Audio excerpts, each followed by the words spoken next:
자, 오늘 제7과 하겠습니다. 7과 7장, 8장 연구입니다. 1장, 8장. 먼저 첫 번째로 관찰을 해야 되겠죠. 뭐 다 아는 이야기이기 때문에 오래 하지 않고 간단하게 관찰을 하도록 하겠습니다. 관찰 도표를 펴시고요. 어, 한번 읽는 게 시간이 많이 걸려서 관찰을 쭉 하면서 필요한 핵심 단어들을 표시해 나가면서 읽도록 하겠습니다. 자, 7장 1절을 읽어보겠습니다. 이스라엘 자손들이 바친 물건을 인하여 범죄하였으니, 여기 바친 물건, 요게 핵심 단어입니다. 바친 물건. 범죄하였으니 이는 유다 지파 세라의 증손 삽디의 손자 갈미 아들 아간이 여기 바친 물건을 취하였음이라. 여호와께서 이스라엘 자손들에게 진노하시니라 그랬죠. 요 진노라는 말에도 표시를 하겠습니다. 진노하시니라.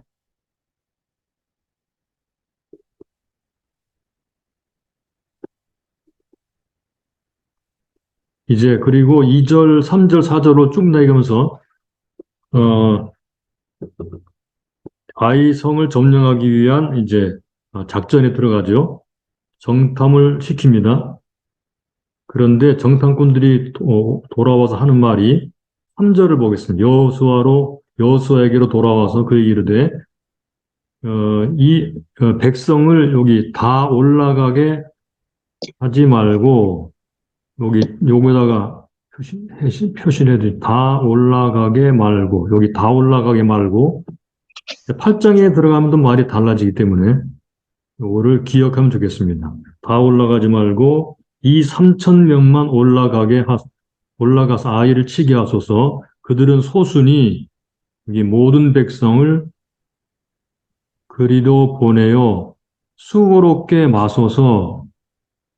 다 올라가지 말라는 거죠. 3천 명만 보내겠다고 했습니다. 3천 명이 올라갑니다. 그런데 3천 명이 올라가서 여기 36인쯤이 죽고 패배해서 도망쳐 나옵니다. 그래서 6절 이하에 보면 여호수아가 옷을 찢고 하나님 앞에 엎드려서 기도하죠. 7절 여호수아가 가로되 슬프도소이다 주 여호와여 어찌 이 백성을 인도하여 요단을 건너게 하시고 우리를 아모리 사람의 손에 붙여 멸망시키려 하시었나이까. 우리가 요단 저편을 족하게 여기어 거하였다면 좋을 뻔하였나이다. 주여 이스라엘이 그 대적 앞에서 돌아섰으니 내가 무슨 말을 하오리이까. 가나안 사람과 이 땅 모든 거민이 이를 듣고 우리를 둘러싸고 우리 이름을 세상에서 끊으리니 주의 크신 이름을 위하여 어떻게 하시려나이까 라고 말합니다. 하나님께 아주 그냥 처절하게 하나님께 사정을 올려드리고 하소연을 하죠. 그때 하나님이 10절 이하에서 응답하십니다. 자, 11절 이스라엘이 범죄하여 이것도 표시를 해두시죠. 범죄하였다. 내가 그들에게 명한 나의 언약을 어기었나니 요게 범죄예요.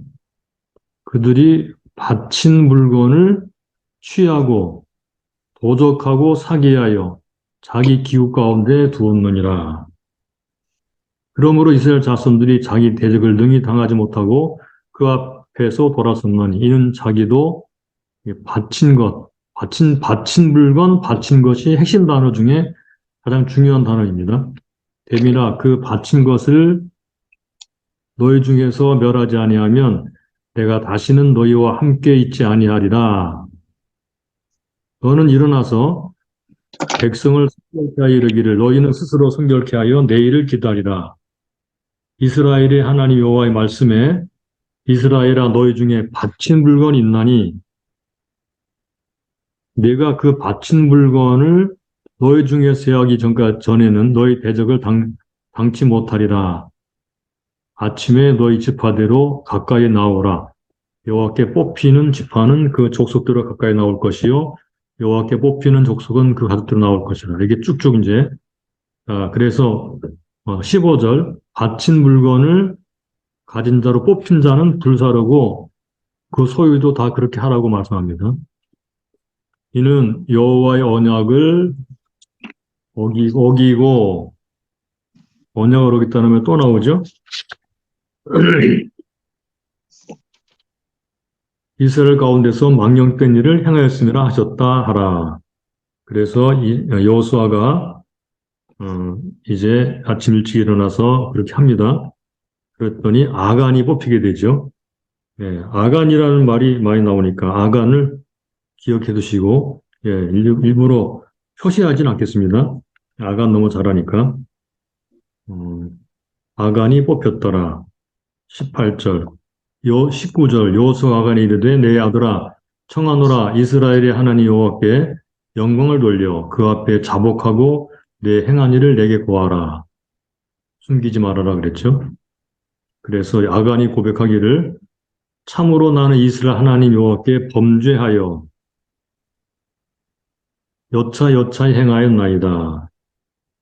그래서 그가 노력한 물건 중에 신할산 외투 한 벌, 은 200세겔, 50세겔 중에 금덩어리, 탐내어 취하였나이다. 탐내어 취했다. 이것도 우리가 죄짓는 거죠. 그죠? 탐내어 취하였나이다. 그래서 그 물건을 찾아냅니다. 그리고 자, 우리가 잘 알듯이 아간과 그의 모든 가족과 소유를 전부 끌어내서 돌로 치고 25절 보세요. 여호수아가 가로되 내가 어째 우리를 괴롭게 하느냐 여호와께서 오늘날 너를 괴롭게 하시리라 온 이스라엘의 길을 돌로 치고 그것들도 돌로 치고 불사르고 그 위에 돌 무더기를 크게 쌓았더니 오늘날까지 있더라. 여호와께서 극렬한 분노를 자 여기 분노라는 말이 나오죠. 아까 1절에서도 분노라는 말이 나왔죠. 진노하시니라. 분노를 그치시니라. 그러므로 이런 오늘날 아골골짜기는 우리가 많이 들어본 그런 단어입니다. 자, 이렇게 7장의 이야기는 우리가 다 잘 아는 이야기예요. 8장도 물론 잘 아는 이야기죠. 8장으로 넘어가 보겠습니다. 8장 1절 여호와께서 여호수아에게 이르되 두려워 말라 놀라지 말라. 이제 그 죄를 제거한 다음에 하나님이 다시 여호수아에게 말씀하시죠. 두려워하지 말라 놀라지 말라. 군사를 다 자 여기 다라는 말이 나오죠. 여기 다 아까 다라는 말이 어디 나왔었어요? 7장 3절에 나왔죠. 그 여호수아에게 돌아와서 그에게 이르되 모든 백성을 다 올라가게 말고 2, 3천 명만 올라가게 하소서 그랬죠. 근데 하나님은 다 거느리고 올라가라 그랬어요. 다 거느리고. 그러니까 하나님의 전략과 사람의 전략은 완전히 다르죠. 그리고 이제 또 한 가지 전략을 알려주시는데 2절을 보세요. 너는 여리고와 그 왕에게 행한 것 같이 아이와 그 왕에게 행하되 오직 거기서 탈취할 물건과 가축은 스스로 취하라. 너는 성 뒤에 요거 복병할지니라 그랬죠. 복병하다. 복병. 자, 복병한다는 말에 이제 표시를 하겠습니다. 그리고 또 복병과 같은 비슷한 말이 매복한다는 말이죠. 4절. 그들에게 명하여 가로되 너는 성읍 뒤로 가서 성읍을 향하여 매복하되 그 성읍에 너무 멀리하지 말고 다 스스로 예배하라. 나와 나를 쫓는 모든 백성은 다 성읍으로 가까이 하리니 여기도 다라고 말을 했죠. 다 모든 백성 다 그들이 처음과 같이 우리에게 쳐 올라올 것이야. 그리할 때 우리가 그 달 앞에 도망하면 이제 매복했다가 도망가던 사람들이 돌아치고 매복했던 사람이 뒤에서 치고 하는 그런 작전을 세운 거예요. 그 다음에 7절도 매복이라는 말. 너희는 매복한 곳에서 일어나라. 매복한 곳에 일어나라. 자, 그래서 매복한 곳에서 일어나라 했고요. 9절, 그들을 보내매 그들이 복병할 곳으로 가서 아이 서편 베델과 아이 사이에 매복하였고 여호수아는 밤에 그 백성 가운데 잤더라. 그리고 10절 이하에 보니까 아침에 일찍 일어나서 드디어 전쟁을 시작하는데 11절 보세요. 그를 쫓은 군사가 자 여기 다 올라가서 성 가까이에 이르러 그와 북변에 진친이 그와 아이 사이는 한 골짜기에 있더라. 그래서 또 여기 보니까 12절에도 베들과 아이 사이에 또 매복시키니 그랬죠. 이와 같이 성읍 북편에는 온 군대가 있고 성읍 서편에는 복병이 있더라.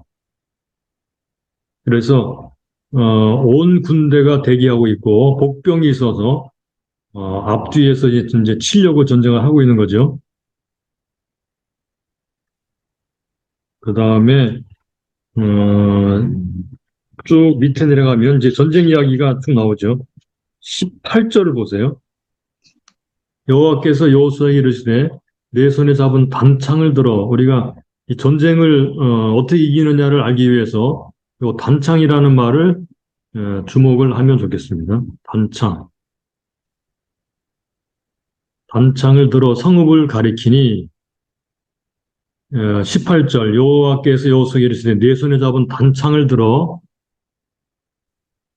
아이를 가리키라 그랬더니 그렇게 했어요. 그 순간에 자 복병이 처소에서 급히 일어나 성읍에 달려들었고 자, 성읍에 불을 질렀죠. 그랬더니 이제 성을 빠져나간 군대가 도망갈 수가 없게 되었습니다. 21절 여호수아와 온 이스라엘이 여기도 온 이스라엘이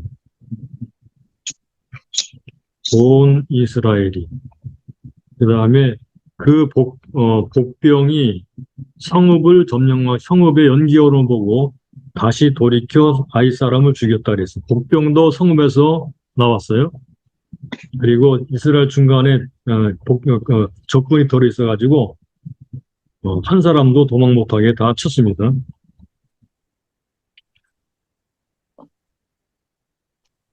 그 다음에 24절로 가볼까요? 이스라엘이 자기를 광야로 따르던 아이 모든 거민을 들에서 죽이되 그들을 다 칼날에 엎드러지게 하며 하여 진멸하기를 마치고 여기 여기도 온 이스라엘이 아이로 돌아와 칼날로 죽임에 그날의 아이 사람의 전부가 죽었으니 남녀가 12,000이다 그랬죠. 26절 아이 거민을 진멸하기까지 전쟁이 다 끝날 때까지 여호수아가 단창을 잡아 손에 든 손을 거두지 아니하였고 그리고 모든 가축과 물건들을 다 노래겠다는 말이 실제로 나오고요. 28절은 아이를 불살았다는 말이죠. 그래서 이제 아이 왕도 죽이고 전쟁이 승리로 끝났다는 이야기입니다. 그 다음에 이어 나오는 것이 30절 이하죠.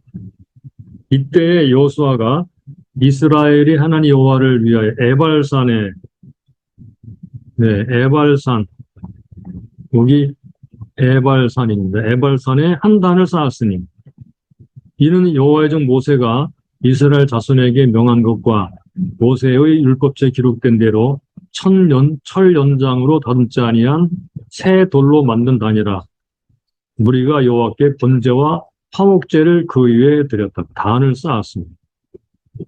새 돌로 만든 단, 그 위에 번제 화목제를 드렸고요. 거기서 모세가 기록한 율법을 돌에 기록했습니다. 율법.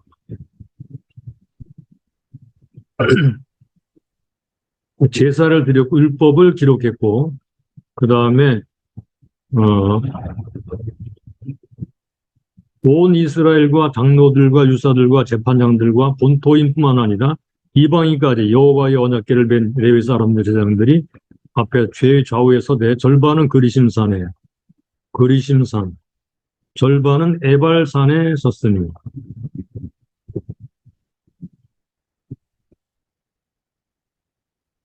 이는 이왕이 여호와의 종 모세가 이스라엘 백성에게 축복하라고 명한 대로 함이라. 여호수아가 무릇 율법책에 기록된 대로 여기 축복과 저주하는 율법을 율법 모든 말씀을 낭독하였으니 모세 명한 것은 여호수아가 이스라엘 온 회중과 여인과 아이와 그들 중에 동거하는 객들 앞에 낭독하지 아니한 말이 하나도 없더라. 네, 이렇게 해서 전쟁이 끝나고 에발산, 그 다음에 여기 에발산, 또 하나는 그리심산, 양쪽에 백성들이 나누어 서고 저주하는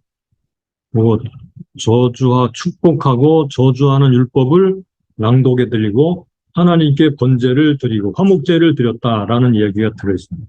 네, 요게 이제 오늘 관찰한 내용입니다. 내용을 이미 다 잘 아는 내용이시죠, 그죠? 요거를, 자, 여러분들 교재, 가로 2번 수사적 표현 등, 이거는 뭐, 다 아는 얘기니까 너무 길어서 할 수가 없고, 자, 단락 나누기로 곧장 넘어가 보겠습니다. 네, 해석할 때 또 이야기 나누기로 하고요. 단락 나누기. 그거는 좀 길어서 제가 만들어 보았는데 이건 기록하지 마시고 이건 자료를 제가 강의 끝나고 드릴게요. 한번 같이 보시죠. 7장 1절 아간의 불순종 이렇게 할 수도 있고요. 제목을 아간이 바친 물건을 취하다 이렇게 할 수도 있고요. 그 다음에 2절부터 5절 7장 2절 5절 이스라엘의 전략과 결과 전략이 뭐예요? 3,000명을 보냈으나 패배하다 이렇게 설명을 할 수 있습니다. 세 번째 6절로 9절 여호수아와 장로들이 당황하게 되었죠. 그죠? 당황하게 되었습니다.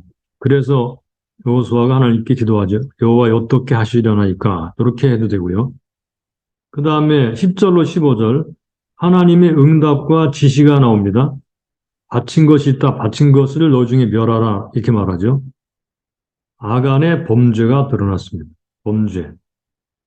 똑같이 아간의 범죄가 드러나다. 이렇게 기록해도 되고요. 그 다음에 22절로 26절 아간에 속한 모든 것을 진멸하였다.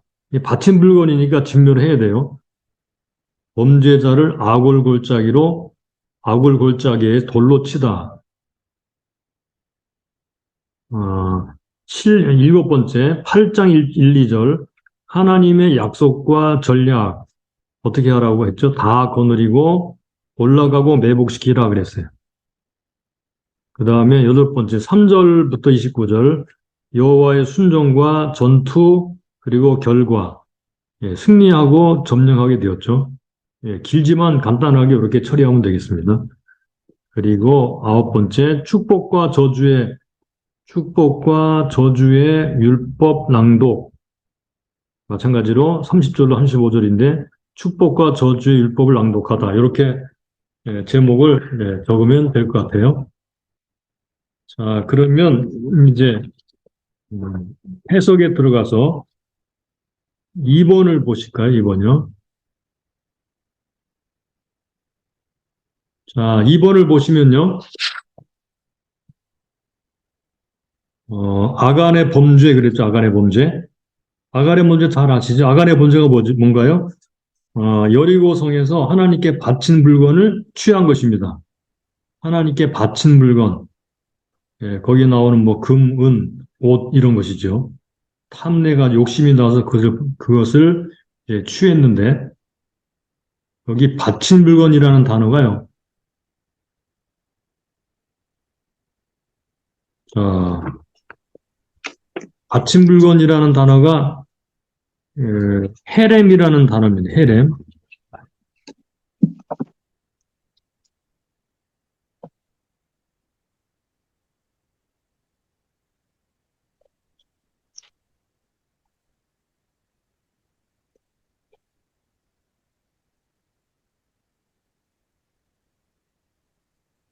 여기 헤렘이라는 단어거든요. 요 헤렘은 받쳐진 것 또는 봉헌된 것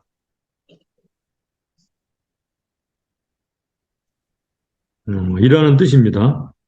그러니까 하나님께 바쳐진 것은 가장 거룩하게 된 것이죠. 그래서 바쳐진 것은 대체할 수가 없습니다. 대체할 수 없음. 짐승이나 사람이나 마찬가지입니다. 그러니까 여리고 성의 모든 것은 하나님께 다 바쳐졌기 때문에 그것을 사람이 소유하거나 빼돌리거나 또 사람을 살려두거나 그러면 안 돼요. 소유할 수 없고요. 모든 사람은 다 죽여서 하나님께 바쳐져야 되는 거예요. 하나님의 것입니다. 그래서 물건, 뭐 금이나 은과 같은 물건들은 하나님의 성소로 돌려야 돼요. 근데 이 일을 어긴 것이 누구죠? 예, 어긴 사람은 바로 아간이라는 사람이에요. 그래서 아간이 이 바쳐진 것을 소유하고 훔쳤기 때문에 아간 자체가 바쳐지게 됩니다.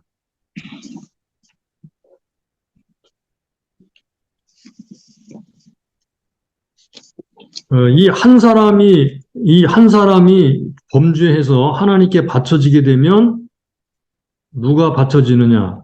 요거는 이스라엘이 공동으로 책임이 생겨요. 이스라엘이 바쳐진 것이 됩니다.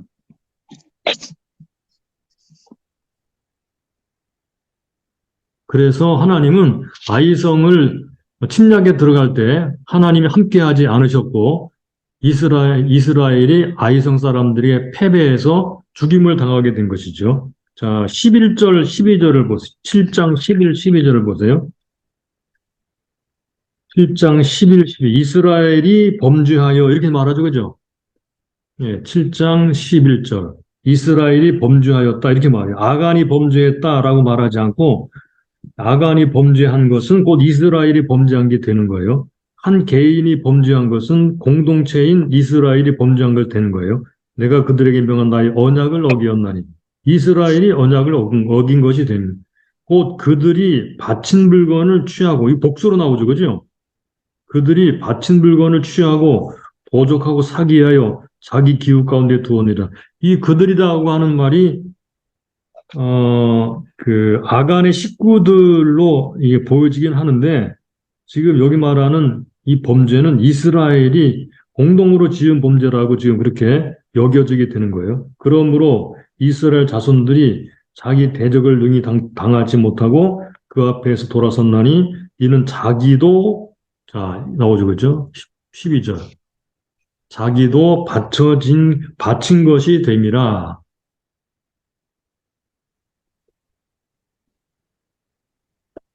요 개인과 공동체 이 사이에 죄가 어떤 관계를 가지게 되는가 하는 것을 보여주는 중요한 구절이 이 아간의 범죄 구절에 등장을 하고 있습니다. 그러니까 죄라고 하는 것이 우리가 이제 교회 공동체 생활을 하고 있는데 한 사람의 죄가 전체 교회에 어떤 영향을 미치는가에 대해서 신약 성경이 말하고 있다는 사실을 우리가 좀 이따 이제 성경 구절을 좀 확인하면서 보도록 하겠습니다. 일단 먼저 3번으로 가볼까요? 이스라엘을 향해서 하나님이 진노하신 이유. 네, 지금 말씀한 대로 아간이 범죄함으로 이스라엘 자손이 바친 것이 되어버렸죠. 자, 네 번째, 아간의 범죄는 개인적인 성격과 공동체적인 성격을 가지고 있다 그랬어요. 결과도 마찬가지로 두 가지 방향에서 나타났습니다. 자, 좀 전에 말한 것처럼 결과, 받쳐진 결과. 첫째, 개인적인 개인적으로. 어떻게 되었죠? 개인적으로는, 이거는 자신과 가족이 다 심판을 받았습니다. 심판받고 멸망을 당했죠. 받쳐진 결과 두 번째로 공동체적으로.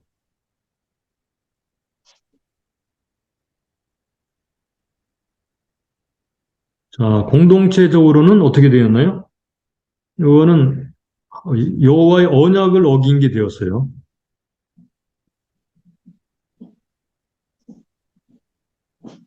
그리고 전쟁에서 패배했습니다. 또는 전투에서 패배했습니다.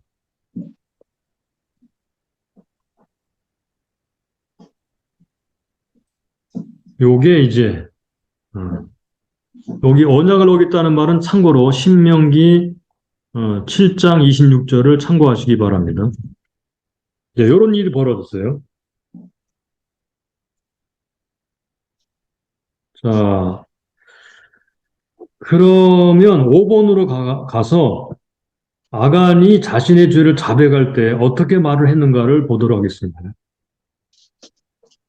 아간이 자신의 죄를 자백할 때 7장 21절 내가 노략한 물건 중에 신할산의 아름다운 외투 한 벌과 은 200세겔과 50세겔 중에 금덩이 하나를 보고 아간의 고백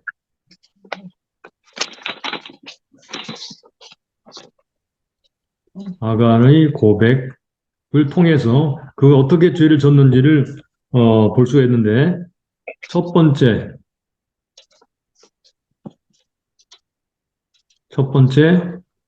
물건을 보았죠. 보고 두 번째 탐내었다. 탐내어 세 번째 취했다. 그래서 취하고 네 번째 감추었다 그랬습니다.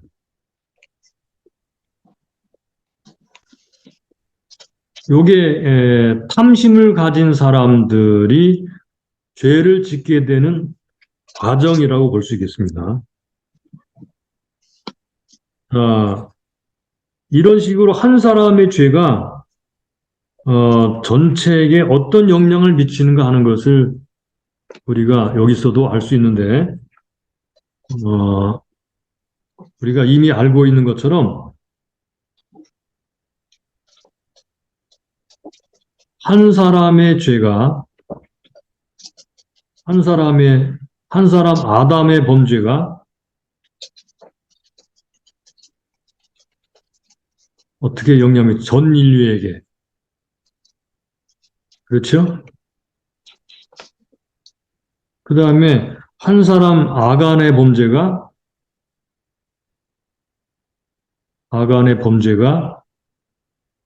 전 이스라엘에게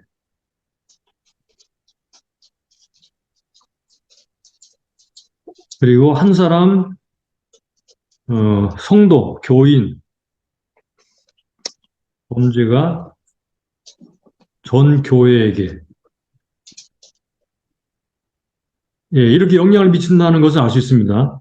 그래서 우리는 지나간 과거를 보면서 현재 이 교회 안에서의 성도들의 죄를 어떻게 다룰 것이냐 하는 것을 이미 성경에서 말해주고 있다는 것입니다. 이 부분을 우리가 소홀히 해서는 안 될 것이라고 생각합니다. 자, 그러면 그 밑에 나오는 성경 구절들은 좀 참고하면서 좀 보충해서 이야기를 하도록 하죠. 신명기 23장 14절을 보세요.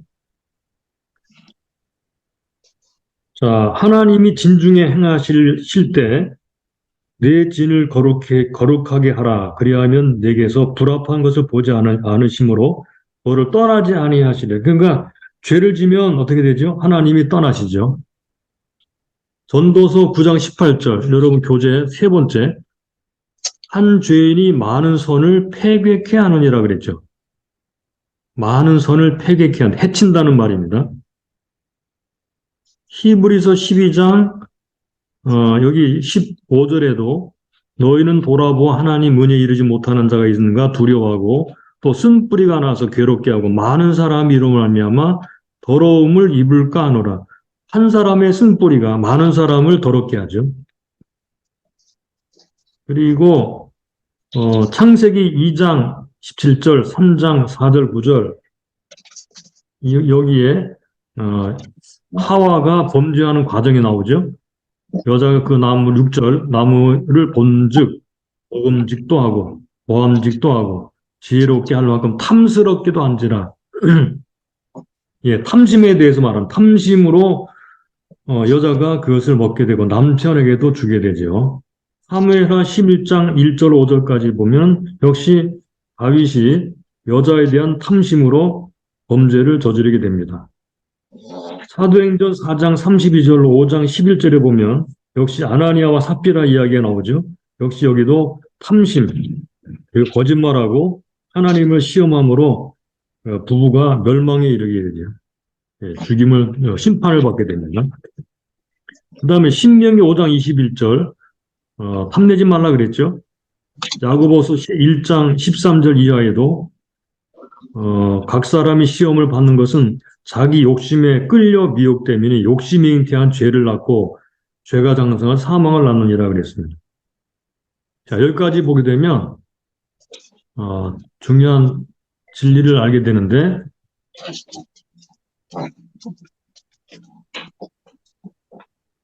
한 사람의 범죄가 전체에 영향을 미친다는 것입니다.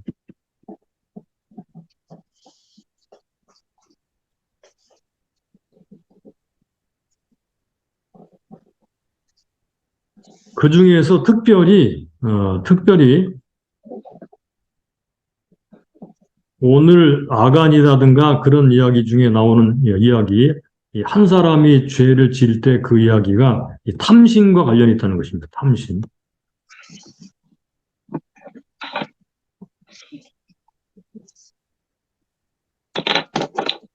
탐심과 관련이 있습니다.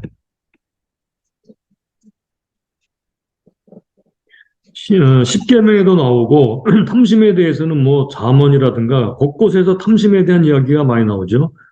특별히 바울은 뭐라고 했습니까? 탐심은 우상숭배다 그랬습니다.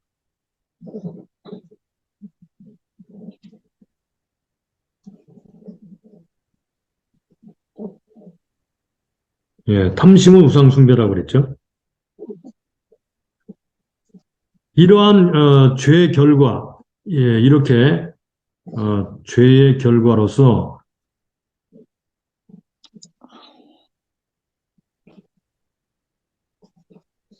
어떤 일이 벌어지는가? 오늘 이스라엘의 이야기와 관련되어서도 함께 생각해 볼 수 있는 그런 그 구절이 이사야서 59장 1절로 3절, 예레미야 5장 25절입니다. 자, 여러분들이 함께 그 교대하는 그 구절을 보시죠. 여호와의 손이 짧아 구원치 못하신도 아니요 귀가 둔하여 듣지 못하신도 아니라 오직 죄악이 너희와 너희 하나님 사이를 내었고 너희 죄가 그 얼굴을 가리워서 너희를 듣지 않으시게 하미니 응답이 일어나지 않습니다. 기도 응답이 일어나지 않습니다. 그 다음에 예레미야 5장 25절 너희 허물이 이러한 일들은 그 때를 따라 주는 봄비와 가을비 하나님이 주신 좋은 복을 말하는 거예요. 이러한 일들을 물리쳤고 너희 죄가 너희에게 오는 좋은 것을 막았느니라.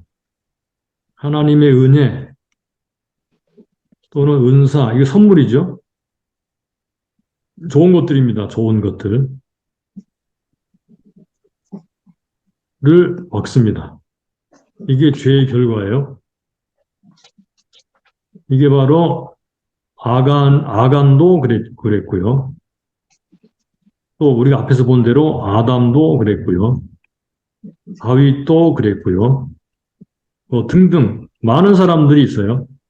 죄는 하나님께 응답을 막고 하나님이 주시는 좋은 것들을 오지 못하게 막는다 하는 것을 우리가 분명하게 알 수가 있습니다. 그래서 7번으로 넘어가면 아이성에서의 전투가 패배하게 되었습니다. 이미 우리가 관찰할 때 보았던 것처럼 확실하게 잘하는 거죠. 그러면 이스라엘의 패배 원인을 간단하게 정리해 볼까요? 7번 밑에 답을 달면 되겠어요. 이스라엘의 패배 원인. 패배의 원인들. 자, 첫 번째. 결정적으로는 뭐예요? 아간의 범죄입니다. 범죄 때문에 이런 일이 일어났습니다. 아간의 범죄. 결정적으로는 첫 번째는 아간의 범죄예요. 그런데 아간의 범죄와 관련되어서 일어나는 일련의 일들을 보게 되면 역시 사람이 이기지 못하도록 움직인다는 것입니다. 두 번째 원인을 생각해 볼 수 있는데 여호수아는 정탐꾼 말만 들었습니다.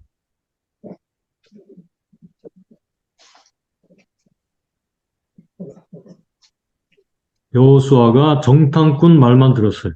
무슨 얘기죠?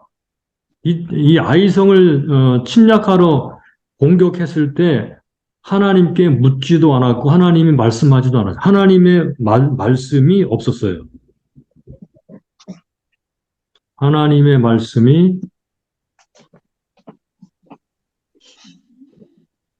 없었습니다. 묻지도 않았고 말씀도 하지 않았어요. 그러니까 여기 정탐꾼 사람 말만 들었다는 것입니다. 사람 말만. 왜 그랬을까요? 이거 세 번째 원인으로 나가는데 세 번째 원인을 보게 되면 상대가 소수라고 얕잡아 보았습니다. 소수라고 얕잡아 보았습니다.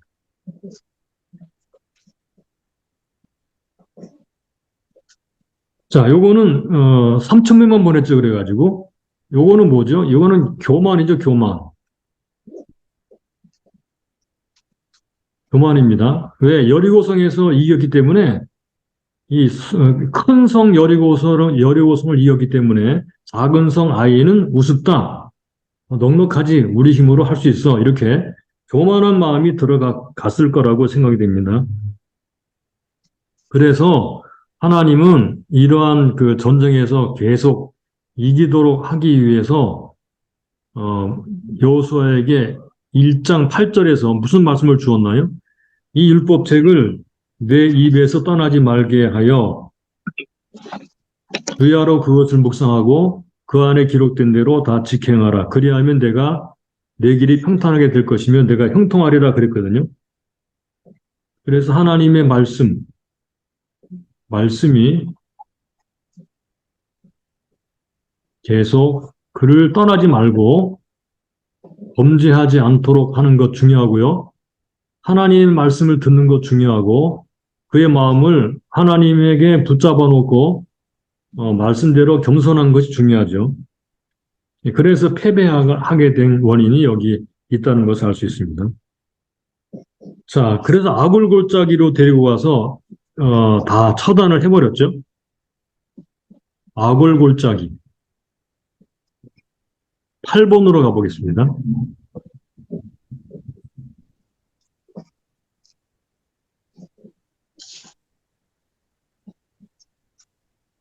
이 아골골짜기 이야기가 나오는데 이 아굴골짜기의 뜻은 괴로움이라는 뜻입니다. 괴로움이라는 뜻이죠. 우리는 이거 아굴골짜기에서 아간과 그의 수요들이 다 처단을 받는 것을 보면서 무엇을 알 수 있을까요? 네, 죄의 삭슨 뭔가요? 사망이다 그랬죠. 죄의 삭슨 사망. 예, 로마서 6장 23절. 죄는 그 값을 지불하게 되어 있습니다. 그 지불한 장소가 바로 아골골짜기라는 것입니다.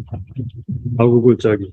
그런데 역사가 진행되고 나서 한참 뒤에 하나님께서 아골골짜기에 소망을 주시겠다라는 소망의 장소로 바뀌어요.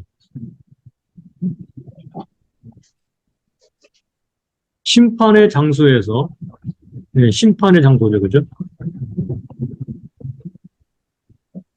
심판의 장소에서 소망의 장소로 바뀌어요. 여기 이사야서 65장을 볼까요?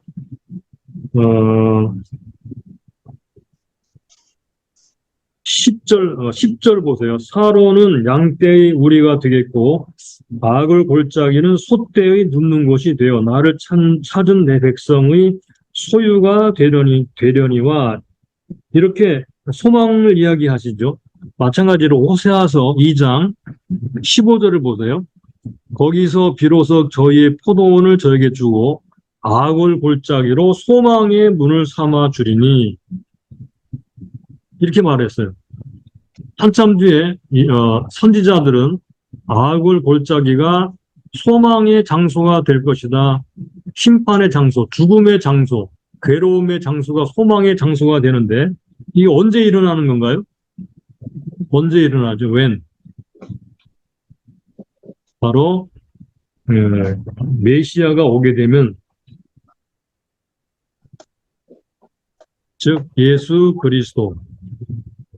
그리스도의 무엇인가요? 예수 그리스도의 십자가. 네, 예수님의 십자가. 이때가 되면 여기서 십자가에서 뭐가 일어나나요? 예, 그렇습니다. 심판이 일어나죠. 심판이 일어나게 되면 그 심판을 대신 예수님이 받았으니까 죄를 지은 사람들에게는 바로 소망이 됩니다. 이런 식으로 되는 거예요. 그러니까 다시 말하면 하나님의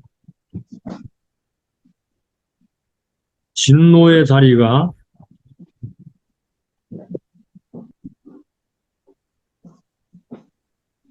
은혜의 자리가 되는데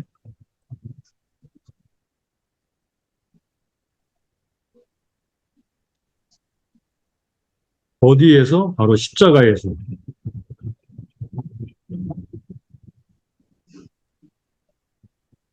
자, 십자가는 하나님의 이거는 진노의 자리이기도 하고 십자가는 하나님의 은혜의 자리, 은혜의 자리가 되기도 합니다. 네, 이게 아주 명백하게 역사적으로 구속사적으로 알려지고 있는 하나님의 말씀입니다. 이게 아골골짜기가 주는 하나님의 은혜로우신 말씀입니다. 십자가는 심판의 자리인 동시에 긍휼과 자비와 사랑의 자리입니다. 아골골짜기는 이렇게 죄 때문에 심판받은 그런 골짜기였지만 나중에 그리스도 안에서 소망의 문을 삼아준 소망의 문이 되는 은혜의 자리가 된다는 말씀이에요.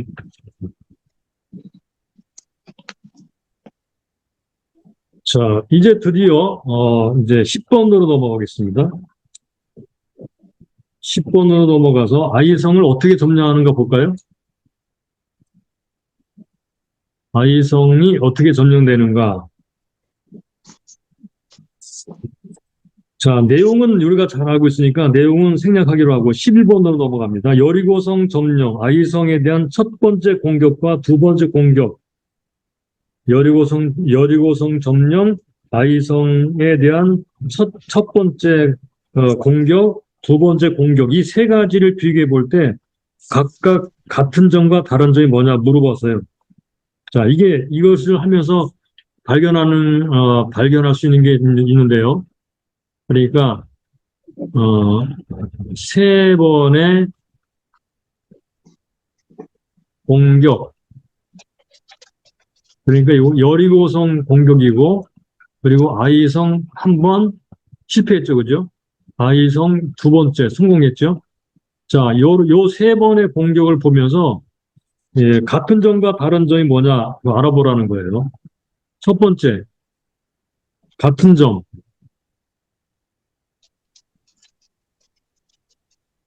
같은 점은요, 어,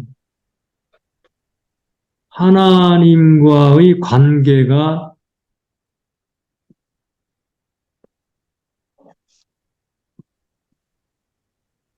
나타난다는 것입니다. 하나님과의 관계를 보여준다라는 것입니다. 여리고성이나 아이성 첫 번째, 두 번째 이 세 그 전쟁을 통해서 볼 수 있는 점은 예, 하나님과의 관계다. 공통적으로 하나님과의 관계가 보여진다 그 말이죠. 무슨 말인가요? 그러니까 여리고성은 이 하나님과의 관계가 좋았죠. 그래 이겼습니다. 아이성 첫 번째는 관계가 안 좋았죠. 졌습니다. 세 번째로 두 번째 공격인 아이성 두 번째 공격 하나님과의 관계가 회복되었죠. 그래서 이겼습니다. 그러니까 공통적으로 이 똑같은 점을 보는데 하나님의 관계가 보여진다 그 말이에요. 자, 두 번째 다른 점. 다른 점이 무엇일까요? 하나님은 똑같은 방법으로 일하지 않는다는 것이에요.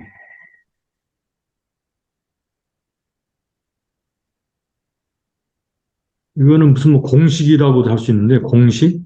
똑같은 방법으로 일하지 않으신다.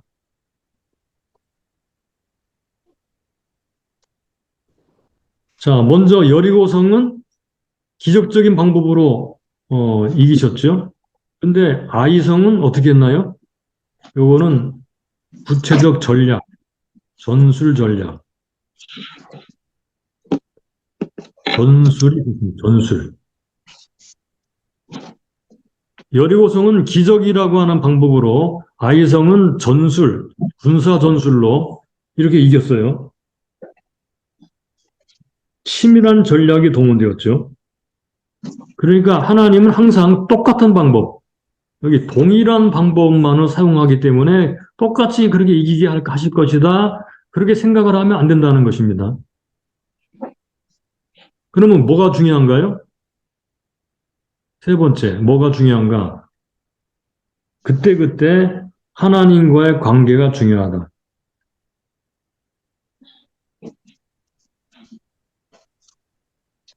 그래서 하나님의 인도와 음성을 듣고 하나님의 인도와 음성을 어떻게 듣는가? 이거는 성령과 말씀이죠. 이거는 성령과 말씀이 실제적으로 나의 삶을 인도하고 승리로 인도하는 그런 여부는 하나님과의 관계에 달려 있다라는 말입니다.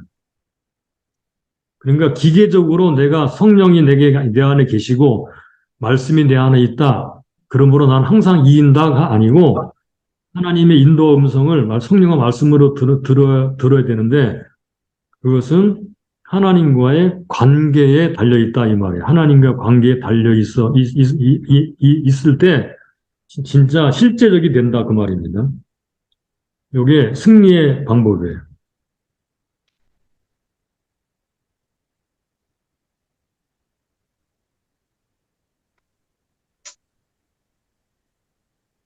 자, 그런데, 우리가 12번으로 나가서 잠깐 더 생각해 볼 것은,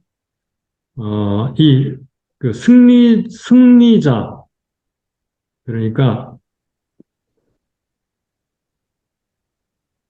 승리자 또는 우리라고 하죠, 우리라고. 자, 이 초점이 어디에 있어야 되느냐? 초점. 이 초점을 잘못 맞추면 문제가 일어나게 되고요. 핀트가 잘못 나가서 엉뚱한 길로 가게 되는데요. 승리의 요소, 승리자의 초점, 이렇게 우리가 명칭을 달면 좋겠어요. 초점이 어디에 있어야 되느냐? 전쟁, 승리하려고 하는 사람들, 전쟁에 참여하고 선한 싸움을 하는 사람들의 초점은 전쟁이나 어, 전쟁이나 승리에 있으면 안 된다는 것입니다.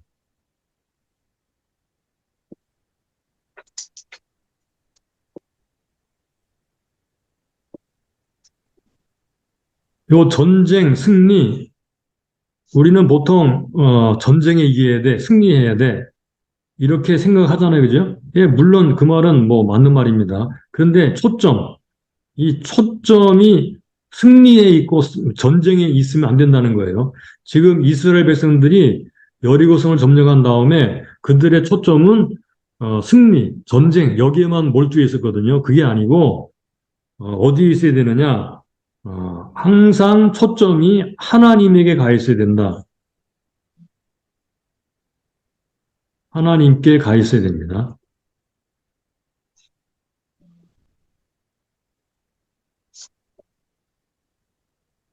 여러분 이 말이 무슨 말인지 아시겠죠? 초점이 항상 하나님께 가 있어야 된다. 초점. 자, 아간은 어디에 초점이 있었나요? 아간은 탐심에 있었고요. 여호수아 이스라엘은 어디에 있었나요? 전쟁, 승리, 여기에 초점이 있었습니다. 그래서 패배하게 된 거예요. 오늘날 우리도 영적 전쟁을 할 때, 뭐, 기도응답 또는 뭐, 영적 승리, 이 싸움과 어려움, 두려움, 뭐, 이런 거, 세상적인 것, 여기 있는 것이 아니라 하나님에게 시선을 돌리고 하나님께 초점을 맞추고 하나님과 친밀한 관계에 있는 것, 하나님 자신이 우리의 최종 목적이 되고 초점이 될 때 전쟁에서 계속 승리하고 하나님께 영광을 돌리는 그런 삶을 살 수 있게 된다 그 말입니다. 이 말씀 여러분 이해하시겠죠? 자, 그러면 이제 그 다음 문제로 넘어갈까요? 14번. 자, 14번으로 넘어가서 에발산과 8장 30절 35절에 에발산과 그리심산.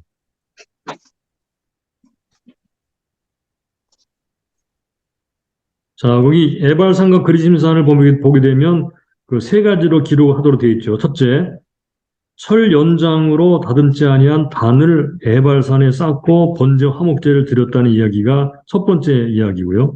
둘째는 모세의 율법을 그 도리에 기록했습니다.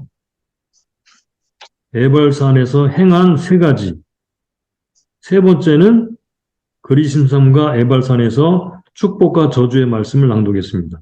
그러니까 첫 번째는 에발산에 단을 쌓고 번제와 화목제를 드린 것이고, 두 번째는 율법을 그 도리에 새겼고, 세 번째는 그리심산과 에발산에서 축복과 저주의 말씀을 낭독했죠.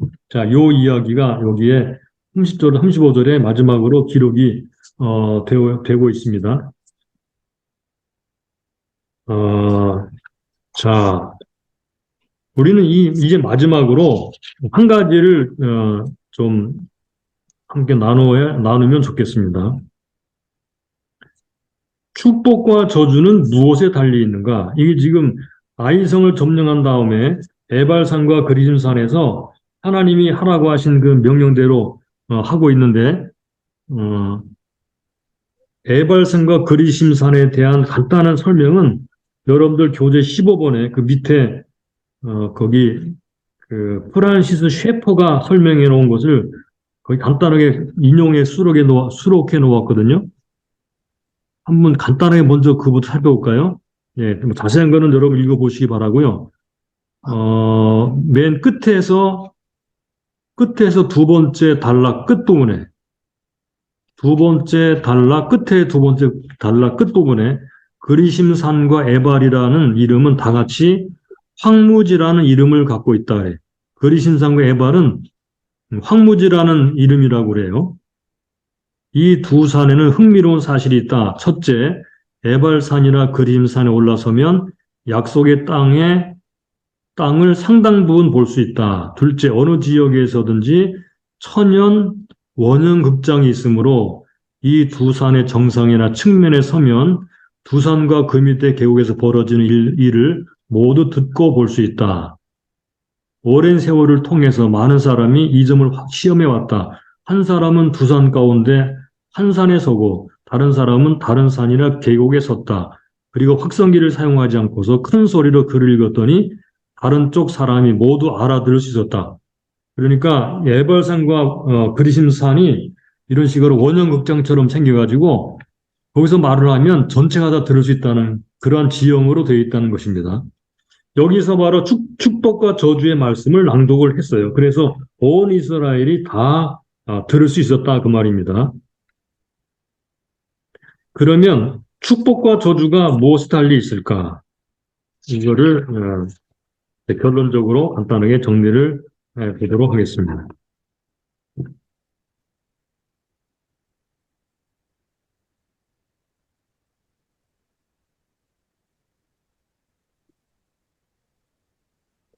축복과 저주는 무엇에 달려 있을까?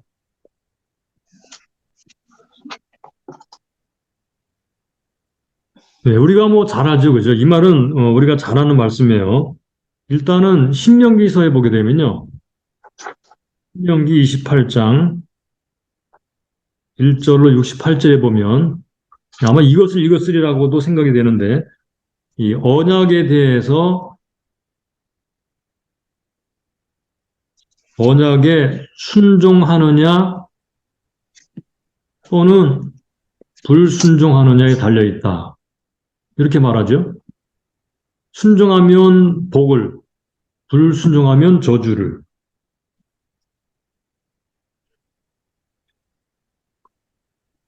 자, 여호수아서에 들어오게 되면요. 여호수아서 1장 7절부터 9절까지 형통하고 평탄한 길을 가는 것이 무엇에 달려 있는가? 역시 율법책이라고 말했어요. 율법책. 율법책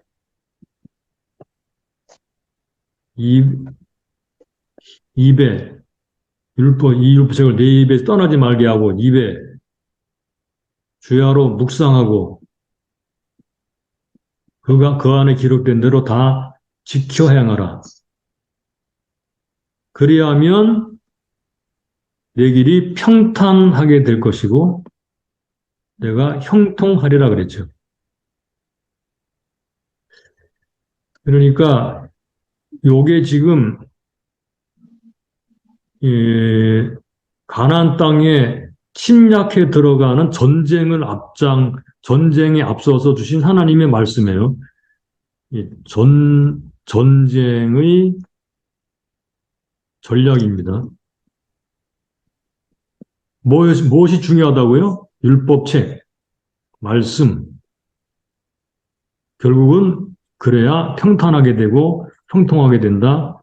오늘날도 이 앞에 영적이라는 말을 넣게 되면 되겠죠. 영적 전쟁의 전략은 하나님의 말씀이다. 그런데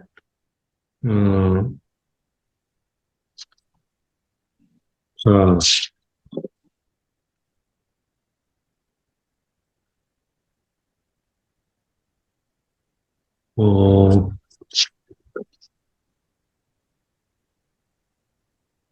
우리가 다른 거 좀 여러 가지 많이 있지만 뭐 더 이상 하는 것은 시간이 좀 더 많이 들기 때문에 더 이상 불필요하다고 생각이 되고 이 축복과 저주를 좀 현실적으로 정리를 해보도록 하겠습니다. 첫째, 자, 범죄하고 죄를 짓게 될 때 사람이, 모든 사람 다 죄인이죠. 그래서 하나님께 나가는 길이 생겼어요. 나가는 길을 만들어 주셨습니다. 길은 무엇입니까? 예, 하나님께 나가는 게 그게 가장 큰 축복이죠. 그거는 제단입니다. 제단. 또는 제사입니다. 제단을 통해 하나님께 나가죠. 왜냐하면 죄인이니까. 그래서 우리는 예수 그리스도를 통해 하나님께 나갑니다. 예수님의 보혈을 통해 하나님께 나갑니다.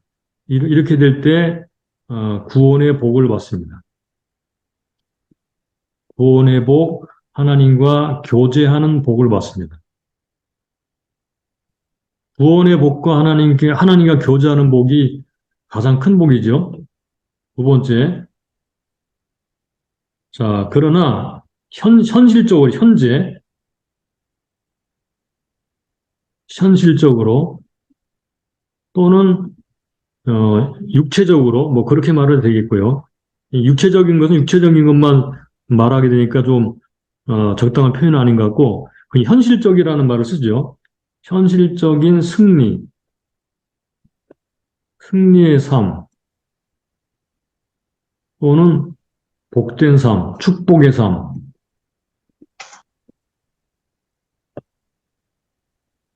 삶은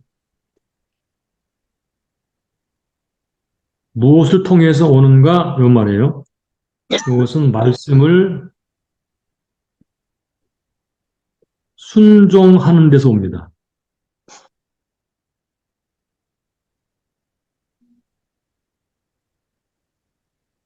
그것을 통해. 만약에 어떤 사람이 하나님과 뭐 교제도 잘하고 하나님께 구원받았다 하면서 이 말씀에 순종하지 않는 삶을 산다면 그는 현실적으로 복받은 삶을 살 수가 없습니다. 예, 현실적인 그런 경험, 뭐 경험이라고 되겠어요. 경험. 이것은 순종을 통해 온다. 말씀 순종을 통해 온다 그 말입니다. 그리고 세 번째로 이 하나님의 심판, 뭐 여기 지금 여기 아간에게는 뭐 저주라고도 볼 수 있는데 심판이죠. 개인의 죄와 공동체의 죄, 개인의 죄는 이건 이렇게 표현하겠습니다. 개인의 죄는 공동체에 영향을 미친다.